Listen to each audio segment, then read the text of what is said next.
For this delicious chicken curry recipe, I'm going to first dry roast some spices. I'm going to start off with 1 tablespoon of cumin seeds, 4 peppercorns, 3 cardamoms, 2 cloves, 1 small cinnamon stick, bay leaf, and lastly about 1.5 tablespoon of coriander seeds. I'm now going to dry roast this for about 30 seconds. It's been 30 seconds now. I'm now going to switch off the flame and I'm now going to grind these spices. When I'm done grinding the spices, in the very same pan, I'm going to add about 3 tablespoons of oil. Once the oil is hot, I'm now going to add 2 medium-sized onions. Along with the onions, I'm also now going to add 3 green chillies. I'm now going to saute this for about 4 minutes. After 4 minutes, I'm now going to add 1 tablespoon of ginger garlic paste. I'm now going to mix this with the onions until the raw smell of the ginger garlic paste goes away. For about 45 seconds, I'm now going to add 3 medium-sized tomatoes. I'm now going to mix this with the onions until the tomatoes become nice and soft. While we're going to fry the onions and the tomatoes, I'm also going to add about 1.5 teaspoon of red chilli powder here. Along with that, I'm going to add half a teaspoon of coriander powder, a teaspoon of turmeric powder. I'm now going to mix this well with the onions and the tomatoes. It's been about 4 minutes now, and as you can see here, the dish has got a beautiful color.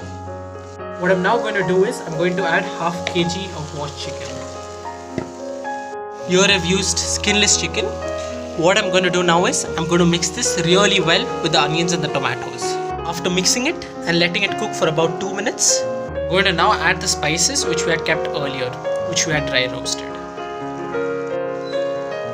I'm now going to mix these spices well with the chicken, the onions and the tomatoes. After mixing it well, as you would have noticed here that the color of the chicken has changed significantly. From a reddish color, it's become a brownish color.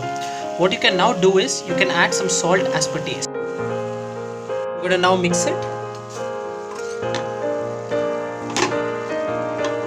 After mixing it, I'm now going to cover it with a lid and let it cook for 6 minutes. After 6 minutes, I've now removed the lid, and as you can see here, the chicken is cooking well. And at the same time, the chicken has left out some of its own juices. What you can now do is, you can add the water as per consistency. I'm adding 3/4 glass of water. If you want it to be more of a gravy, you can add about 1 glass of water. I'm now going to let the chicken cook in the water for about 2 minutes. Once the water starts boiling, I'm going to add about 1 teaspoon of Garam Masala powder.